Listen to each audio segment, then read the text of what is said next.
Welcome to Cart Harvest. In this video, we will be demonstrating step by step how you can create a working shopping cart using JavaScript, which features many functions, all described in the pinned comment down below. This is part 2 of the tutorial of the shopping cart's functionality. The full playlist, which includes the design, is in the playlist link down below. Now, let's start the video. Alright, so now the next thing is we are going to work on deleting an item in the cart that the user added. So we are going to create a new comment and we're going to call it remove cart item. Alright, so now what we want to do is we want to use the user cart list, the container which basically holds all of the list items of the cart. We want to use that to add an event listener, and we're going to be listening for a click from there, and then we're going to specify and we're going to check whether the click is coming from the trash bin SVG or if it's just, maybe a random click to the text or whatever. So we are going to specify the event, which is a click, and then we're going to create an arrow function, and we're going to create the function here. So now we're going to also be using the event that triggered, or the element that triggered the click event. So we're going to call it event, though the variable that we can add, it can be any name, so we're just gonna call it E. So we're going to create a new variable and we're going to call it target element. And in order to get the element that was clicked, we have to get the event, which is stored in E, and then the element that triggered this particular event, which we can get by invoking target. So now this returns the element that caused the click event. So now the element that was clicked could have been an SVG or a path element. So for example, when we check the HTML side of our element, we can see that the button has a target element called SVG. However, it also has another one for path. So the element that was clicked could have been the SVG or the path element. So what we're going to do to make sure that the element that was clicked was probably from the remove button, even if it's not the remove button itself, but if it's the SVG or the path, it also counts, but it should be part of the remove button class. We're going to use this method called closest, and this basically allows us to get the parent element closest, in which has the name, which we'll specify in the query here, which is a parent element to the element that was clicked, which is an eTarget, the element that was clicked. So we want to get the parent element of it. So we're going to use remove button, since when we check our HTML file, we can see that the remove button is in a class called remove button. So this could actually also return null. For example, if the user clicks on the text, if the user clicks on the price, or clicks on any other place other than the remove button, then it could just return null. So what we can do is we're going to create an if statement to ensure that if the target element, if it returns the remove button or an element that is part of the remove button, like for example the SVG or path, then that means the user was meant to remove an item. Otherwise, if something else was clicked in the cart and it was not part of the remove button or the remove button itself, then it should just ignore it. So we're going to check if target element will return a valid value. So if target element is not null, then that means we can call the function, which we will create very soon, remove cart item. And then we will also add an argument, and we will also pass an argument in which we get the target element, so that we can get the list item of that button, so that we can remove that list item altogether. So we're going to also use the variable target element. However, if this is false, then nothing else should happen, so we end it there, and now we can create the variable.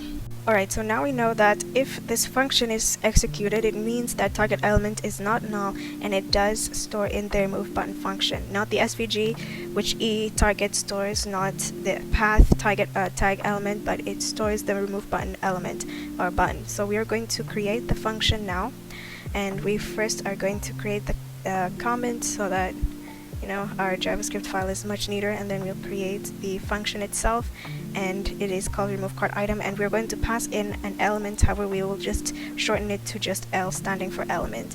And now we are going to create a variable called cart item. Now what this element will store is basically the list item in which this remove button belongs to. So we are going to use the closest method once again. So we are going to first call the element itself, and then we want to get the closest, or the parent element closest to the remove button, that is a list item, and so this should return the list item of the remove button. Now in order to remove or delete this element, we are going to call the cart item, and we want to basically specify the method remove. So then now when we test our function out, and when we order a few items, and then when we click on the remove button, we can see that that list item is removed by this keyword, this method remove. So now there's nothing in our cart item. We can add a few other elements, and we can delete them. So now we know that our function is working. However, now we need to work on the total price, as the total price really stays the same, and we need to update the total price based on the amount of items that are in the cart item. So we need to subtract and plus. So now we are going to create the update function. Alright, so now this update function will only be used when an item is removed and when an item is added. So it will not be used when the document is loaded overall. It will only be used in the remove and delete functions when they're executed. So now we are going to create this function called update cart. Alright, so now the first argument that we're going to be passing in is the price of the item that was either added or removed based on what function was executed. So we are going to call this item price, and then the second element that we're going to pass in is whether it was the addition or subtraction operation. So whether it came from the remove cart item function or the add cart item function. So we're just going to call this argument operation. Alright, so now the first thing that we want to do is we want to get the current total price, and the current total price is basically stored here. So whether that be 0 or that be greater. So we want to get that. So we are going to check our HTML file so that we can get the element. And right over here we can see that it is stored in this class called price, specifically in an ID element called cart checkout. So we're going to select this element using query selector. So first let's create the variable, and we're going to call this checkout price, and then we're going to use document query selector in order to select this, and we know that it is in an ID. Its parent element is cart checkout, and the element that we specifically want to get, just like in CSS, is the class element price. Now this is a string, so we need to convert this into a number so that we can perform calculations on it.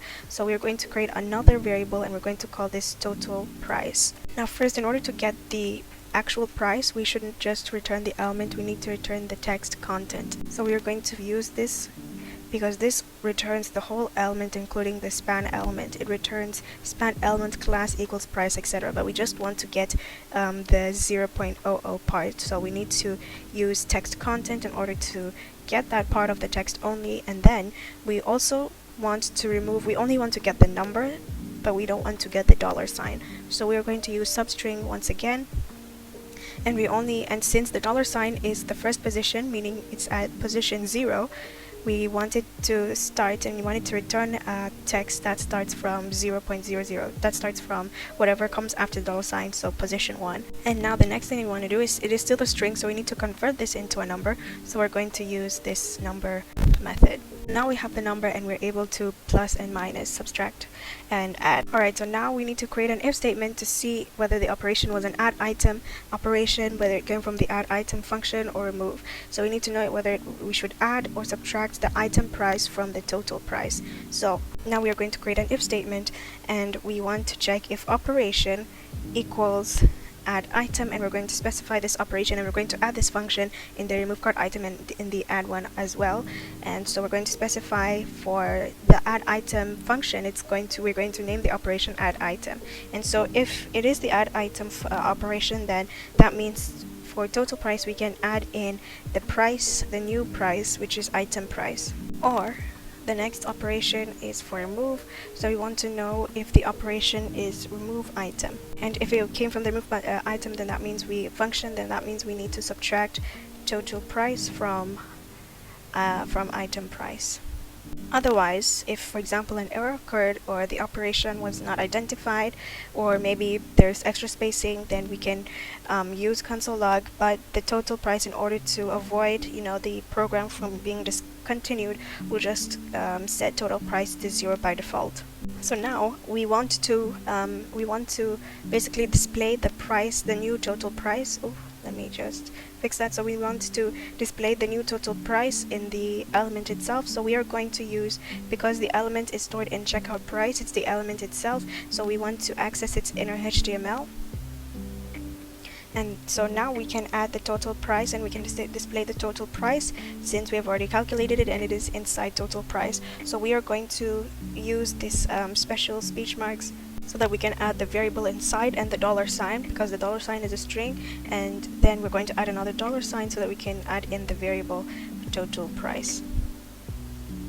Now we want to ensure that the number that is returned, because it's adding and subtracting floating numbers, so floating point numbers, so we want to ensure that it basically returns a currency type of value. So and currency type of value always rounds down to 2 decimal numbers, so we don't want, for example, if it was added or subtracted, then maybe the result was 7.9 infinity, we just want 7.99. So we're going to use this method called toFixed, and we're going to specify how many decimal numbers, which we only want 2.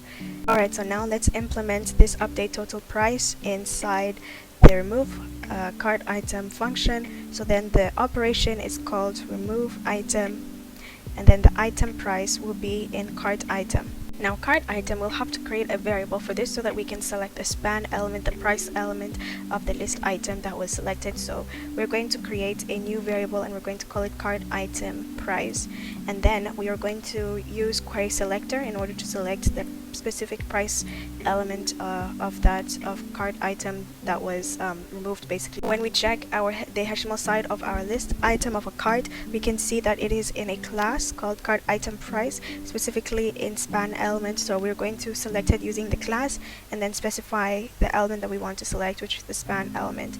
So over here, because it is a class, we'll select it with a dot, just like in CSS, and then the element specifically. And this returns the whole element, but we just want to get the price, the text part, so we're going to use text content, and then we don't want the $sign, so we need to start from positioning 1, since the $sign character is in position 0. And now we can add this variable in cart item price. Now we are going to do the same thing for but we're just going to pass in different variables for add to carts. So this time it's going to be add item, and then we already have the price, which we have stored in add item price, so we will just specify here add item price. So now when we check our function, we can see that everything is alright. However, we are going to be adding and subtracting. We want to ensure that the item price returns a number, so we want to add in the number function to ensure that it is a number that is being passed and not the string, and then same thing here. Alright, so now when we check our function once again, we can see that everything is alright. However, I misspelled checkout, so we just need to add a C, and now when we add an item, you can see that the price is updated. Also, we need to add the $sign for add to cart, and we'll just add a $sign here. So now when we add an item, we can see that the item updates. So let's start from afresh, and we can see for Freddy Fries it adds an item. For Milky Shake, we can see that the price updates, and also when we remove, we can see the total price updates. And when we remove all of them, it goes back to 0. Flaming Fries, Chunky Nuggets, it starts again, and 6 plus 3 is around 9.99. Remove an item, it subtracts. Remove an item, it goes back to 0. So we know that our function is working well. Alright, so now the next thing that we're going to be working on is the cart button animation. So when we add an item to the cart, we want to basically tell the user visually that an item was added, as right now it feels like the user won't know if they clicked and if it actually added an item and if it worked, and they have to go through the cart button to check in order. Instead of bringing inconvenience, so then we can just tell them, well, visually that an item was added. So we are going to create another new function here, and we're going to call this new item animation. So we're going to create a function and we're going to call it new cart item effect.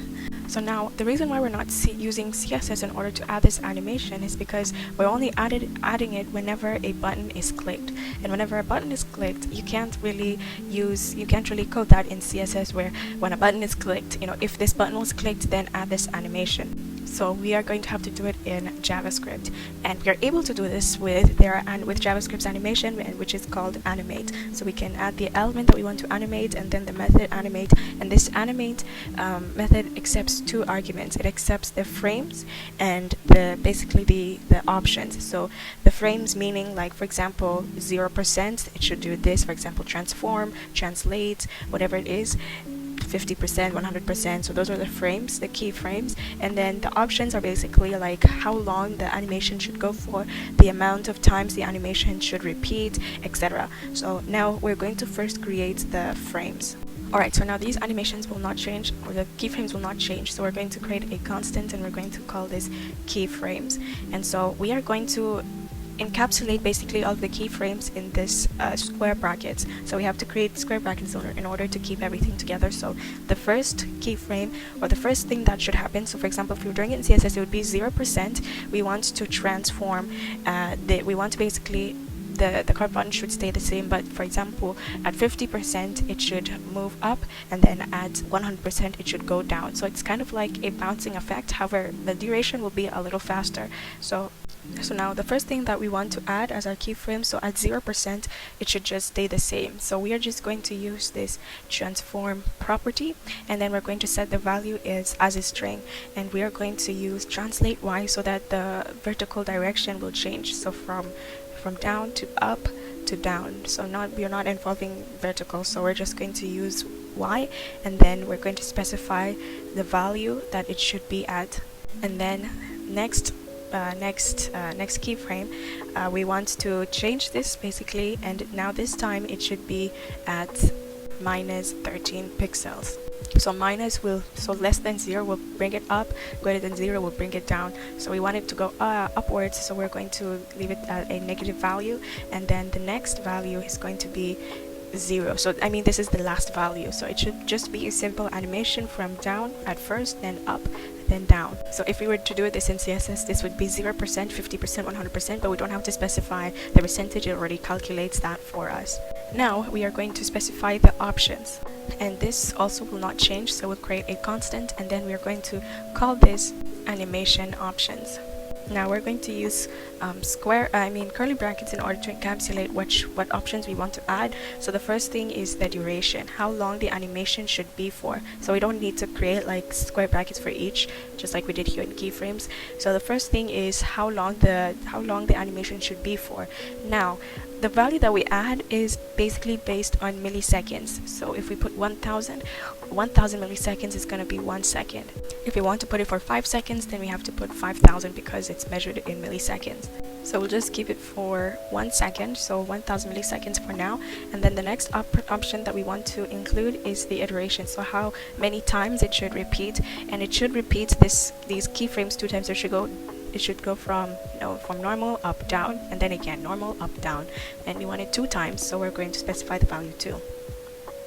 Now we can add these two as parameters for the animate method. So first let's include the variable, and we're going to select it. So we're going to select the card button, which is in HTML, and so we need to find out where it is. So here it's a card button that is specifically in the page heading.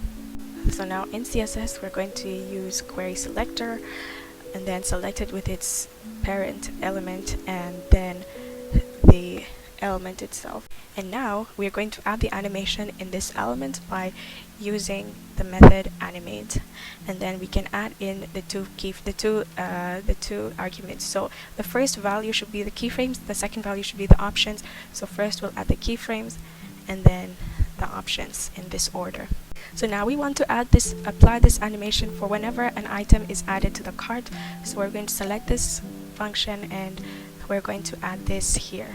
So now when we test our theory out, we can see that an item is added, the animation plays. Item added, item added, item added. However, the animation is a little too slow, so we're gonna go back here and we're going to change the duration. So now we can specify how long we want it to be. So we can specify that we want it for maybe 500, so half of a second. So when we try this, you can see that the animation is fine. However, I feel like it's a little too fast, so we're going to increase it to 700, and let's try it now. That seems much more organized. So when we remove items, and then when we add a new item, the animation plays. Alright, so now the last function that we're going to be adding is for clearing all the items whenever the checkout button is clicked, because it just assumes that the user has bought everything. So now the cart items should be removed and the total price should be set to 0. So we are going to create this new function here, and we are going to first specify this is the clear all items function. So we want to select, we only want it to be executed when the checkout button is clicked. So we have to find this in our HTML file, and when we check over here, we have added a checkout button ID. So because it is an ID, we don't need to select its parent element, so we're just going to use query selector and then the checkout button element.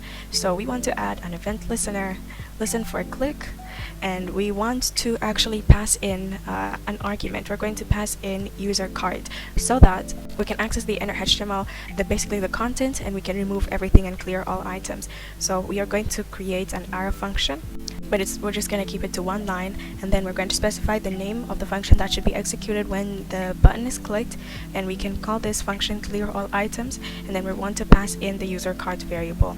So now we can create this function down here.